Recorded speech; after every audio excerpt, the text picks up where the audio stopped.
I ended the relationship with my boyfriend because I got back together with my daughter's father.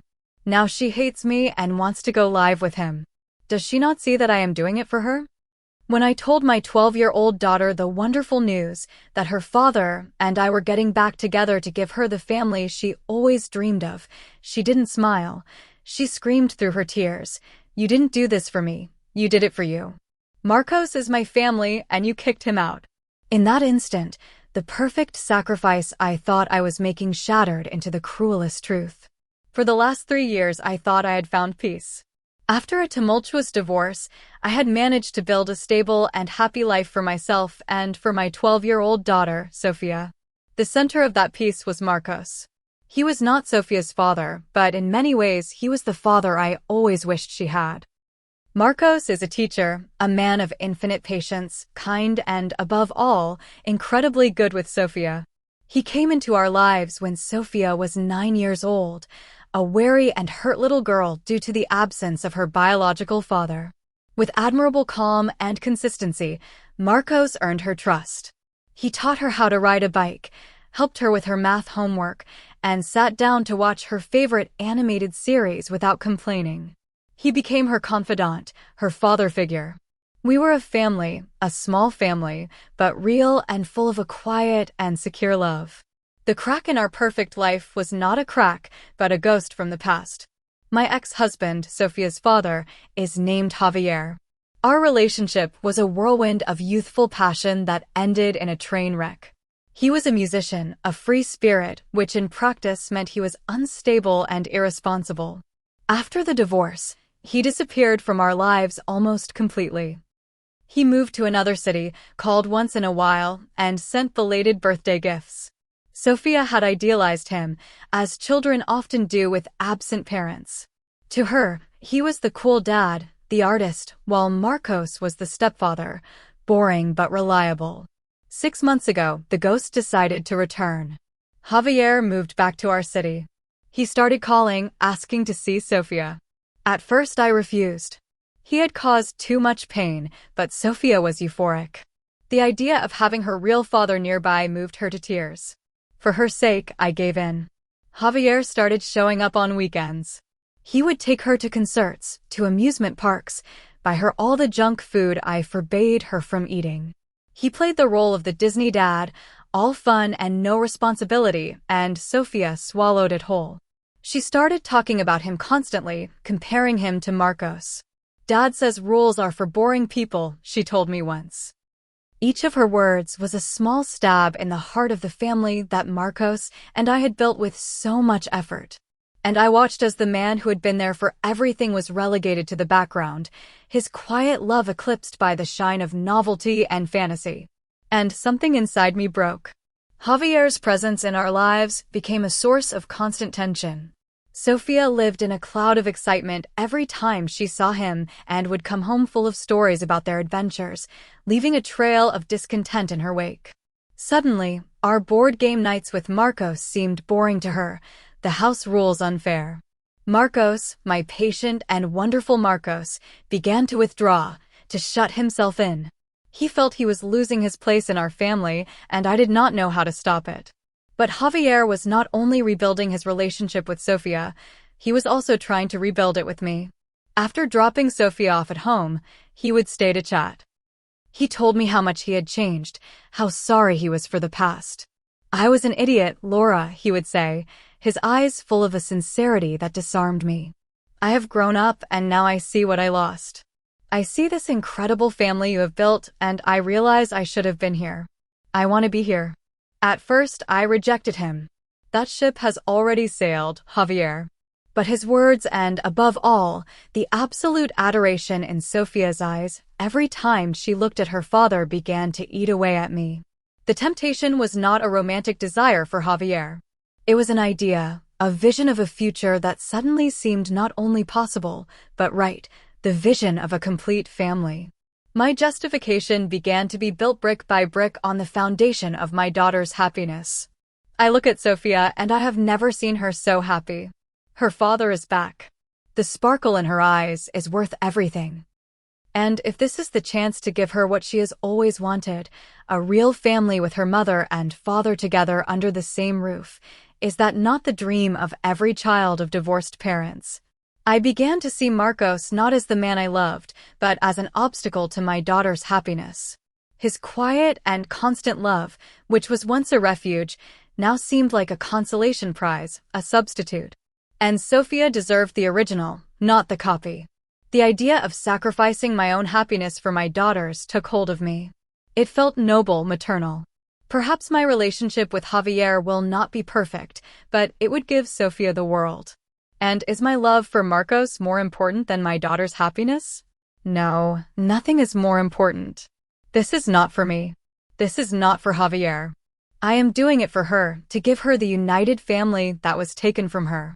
This narrative became so powerful that it began to rewrite my own reality. The silent dinners with an increasingly distant Marcos became proof that our relationship was failing. Javier's easy laughter became proof that people could change. The bad decision was not a single act, it was a process. I started meeting with Javier alone under the pretext of talking about Sophia. Those conversations became more intimate. One day, after coffee, he took my hand and I did not pull it away, because in my mind it was no longer my ex-husband's hand. It was the hand of my daughter's father, the man with whom I was about to rebuild a home for her. It was a sacrifice. And sacrifices, by definition, do not feel good, they feel necessary. After weeks of secret conversations and a growing conviction that I was on the right path, I knew I had to act. Delaying it would only prolong the pain for everyone. I had made a decision, an adult, difficult decision, and, in my mind, a completely altruistic one. I was going to sacrifice my stable and happy relationship for the possibility of giving my daughter the real family she deserved. I chose a weeknight to talk to Marcos. Sophia was sleeping over at a friend's house. I wanted it to be calm, civilized, a respectful end to a relationship that, despite everything, had meant a lot to me. He came home from work tired, but he smiled at me in that sweet and genuine way of his. "How was your day, love?" His normality, his kindness, made what I was about to do feel even more like a painful surgical act, but necessary for the long-term health of the patient. "Sophia." "Marcos, sit down. We need to talk," I said. Immediately, his smile vanished. The seriousness in my voice alerted him. He sat on the sofa across from me, his face a mixture of confusion and apprehension. I told him my decision. I did not do it cruelly, but with the compassionate logic of a doctor giving a bad diagnosis. I told him about Sophia's happiness, about the sparkle in her eyes since Javier had returned. I told him about my duty as a mother.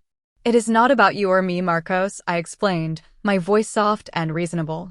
"You are a wonderful man, the best I have ever known. And these 3 years have been a gift. But I cannot ignore what I am seeing. Sophia needs her father and Javier is back. He has changed. He wants to be a part of our lives, for real." He listened to me, his face growing paler with every word. "And what exactly does that mean, Laura?" "That Javier is going to come over for dinner more often." "It means," I said, and I took a deep breath to deliver the sentence, "that Javier and I are going to try again. For Sophia. We are going to try to be the family she has always wanted." The silence that followed was absolute. I saw his shoulders slump, as if I had removed an invisible weight that had been holding him upright. I saw the hurt in his eyes, a hurt of a depth I had not anticipated. "So," he whispered, his voice broken, "you are leaving me for him." "I am not leaving you for him," I corrected, clinging to my narrative. "I am choosing my daughter. I am making a sacrifice for her happiness. I wish it did not have to be this way. I wish I could have you both, but I cannot." The act, the real turning point, was not just the breakup. It was the justification I used to carry it out. It was the moment I took the pure and constant love that Marcos had given us and redefined it as an obstacle, as something secondary to a fantasy of a perfect family. The justification in my mind was a shield against his pain. I am not the villain here, I am the mother. I am making the hardest decision of my life, giving up my own happiness for my daughters. He is collateral damage, a necessary harm in the pursuit of a greater good. Someday, when he sees Sophia happy with both her parents, he will understand. He will even thank me. He did not scream, he did not beg.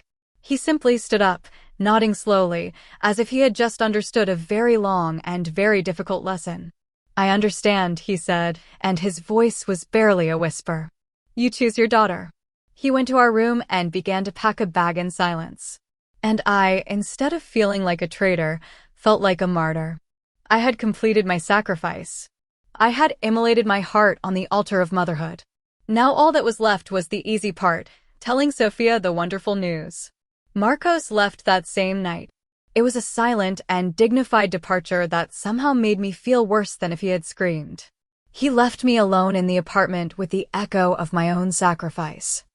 I spent the next day in a sort of fog, alternating between pangs of sadness for the loss of Marcos and waves of maternal righteousness that reaffirmed my decision. On Friday afternoon, I picked Sophia up from school. She was radiant because Javier was going to pick her up to take her to the movies. This was the perfect moment, I thought, the moment to reveal my great gift to her. We sat on the sofa, waiting for Javier. With a carefully rehearsed smile, I took her hands. Sweetheart, I have something wonderful to tell you, I began. I have seen how incredibly happy you are since Dad has been back in town, and your happiness is the most important thing to me in the world. Sophia looked at me, her eyes big and expectant. So I have made a decision, I continued, my voice full of the gravity of my supposed sacrifice. Dad and I are going to try again. We are going to be a family, the three of us together. I leaned back, expecting shouts of joy, hugs, tears of happiness. I expected her to tell me I was the best mother in the world. Instead, Sophia pulled her hands away from mine. Her face, which had been full of anticipation, transformed into a mask of horror and disbelief. What? She whispered. We are going to be a real family, I repeated, my smile beginning to feel forced. Is it not wonderful? And Marcos, she asked. Her voice was a barely audible thread. And that was the question I had not prepared for. In my fantasy, Marcos simply faded away, a secondary character whose storyline had already ended. Well, sweetheart, I began, searching for the words. Marcos and I will not be together anymore. He understood that this was what was best for you. And then the bomb exploded. But it was not a bomb of joy, it was one of fury. The best for me? Sophia screamed, jumping to her feet.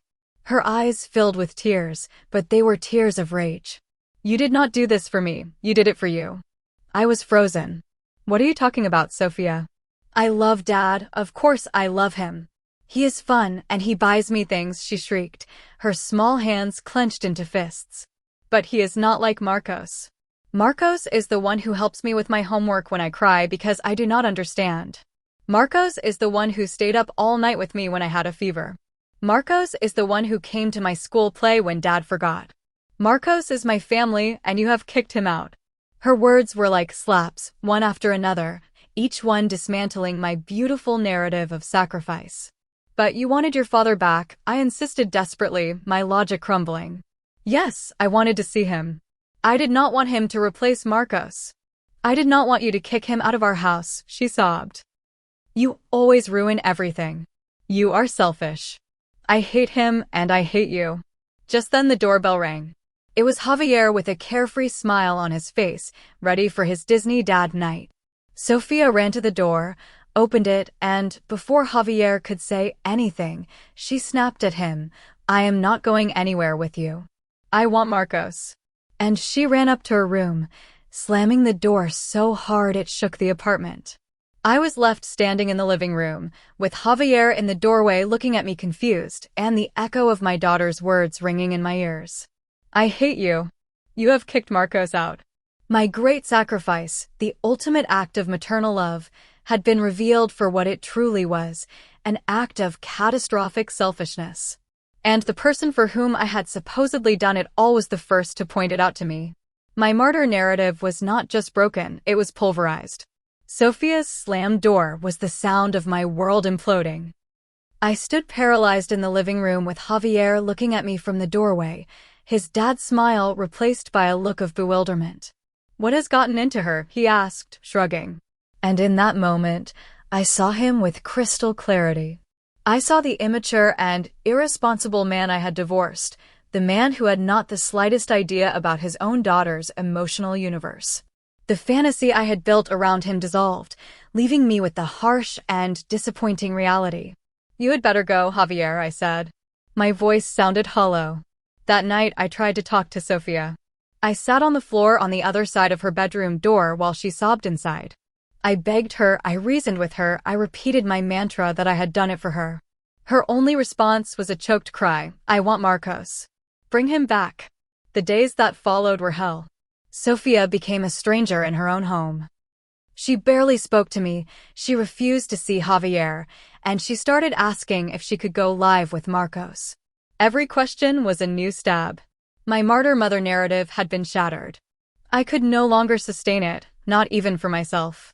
Sophia's words had acted like a mirror, forcing me to see the truth I had been avoiding. I had not done it for her. I had done it for a fantasy, for the idea of a picture-perfect family. An idea that seduced me more than the imperfect, but happy reality I already had. I had confused the intensity of a past love with the depth of a present love. I tried calling Marcos several times, not to ask him to come back, but I do not know, to apologize, to tell him that Sophia missed him. His number went straight to voicemail. He had blocked me. Finally, desperate, I sent him an email. I told him about Sophia's reaction. I begged him to talk to her, to explain to her that it was not his fault. His reply came the next day. It was short, polite, and absolutely devastating. "Laura, it breaks my heart to know that Sophia is suffering. I love her as if she were my own daughter, and that will never change. If she wants to talk to me, my door will always be open for her. You can give her my new number. But to be clear, this changes nothing between us. The decision you made was not just about Sophia, it was about me. You showed me that my love, my presence in your lives for 3 years, was expendable, a placeholder until something better came along. I cannot go back to a relationship where I know I will always be the second option. I wish you the best, truly, but our chapter is closed." And there it was, the harsh reality. I have destroyed my daughter. I have lost the only man who has loved us unconditionally, and I have ended up exactly where I started years ago, alone, with an ex-husband who wants no responsibilities and a daughter who deeply resents me. No, I did not do it for her. I did it for me, for my selfishness, for my stupid romanticism. And now my daughter hates me. She wants to go live with the man I kicked out, and I have no one to blame but the person I see in the mirror. I do not know what to do. I do not know how to fix something so broken. Reddit comments anonymous user 1 says, "This is one of the saddest stories I have read because the disaster was completely avoidable. You had a good life, a good man, and a happy daughter. And you traded it all for a ghost, for an idea. Your daughter does not hate you. She is grieving. She is grieving for the real family you just took from her and for the man who is her real father in every way that matters." OP's reply, "I know. I know she is grieving, and I am the one who put her in this situation. Every time I look at her, I see what I have broken. It is a pain I do not know how to bear." Anonymous user 2 says, "Marcos is an incredible man. Even after what you did to him, his first concern is Sophia's well-being. His response was incredibly mature and honest. He has given you a gift by closing the door between you because it forces you to focus on the only thing that matters now, healing the relationship with your daughter." Anonymous user 3 says, "What your daughter screamed at you is the purest and most painful truth. Children see things with a clarity that we adults lose. She knew who was really there for her. She did not care about biology, she cared about presence, about constant love. You forced her to choose, and, of course, she chose the one who never abandoned her." OP's reply, "You are right. She sees things more clearly than I do. For weeks I was blind, wrapped up in my own story of sacrifice, and in 5 minutes she shattered it and showed me the truth. And it is horrible." Anonymous user 4 says, "The first step to fixing this is to stop thinking about what you have lost and start thinking about what your daughter has lost. Her stability, her father figure, her trust in you. Forget about Javier, forget about Marcos as a partner. Focus on being the mother your daughter needs right now. one who admits her mistake and works to regain her trust. Update 1. 3 months later. 3 months have passed since my carefully constructed world was shattered by my own hand. Thank you all for your comments. They were hard to read, but they were the truth, especially the ones that focused on Sophia. They forced me to shift the focus from my own melodrama and look at the true epicenter of the disaster, my daughter. The first thing I did was follow the advice of anonymous user 4. I stopped lamenting what I had lost and started focusing on what she had lost. I gave Sophia Marcos's new number. It was the hardest thing I have ever done. It felt like admitting my total failure as a mother, like handing over a part of my daughter to someone else because I was not enough. Marcos has been a saint, an absolute saint. He has been talking to Sophia on the phone almost every day and every Saturday without fail. He picks her up and spends the day with her. He takes her to the park, to the library, helps her with her science projects. She comes home calmer, happier, as if he is giving her back the oxygen I had taken away. And although a part of me twists with jealousy and shame, the other part, the part that is truly a mother, feels immense gratitude. Javier has almost completely disappeared. When he realized there was no instant family waiting for him and that Sophia did not want to see him, he lost interest.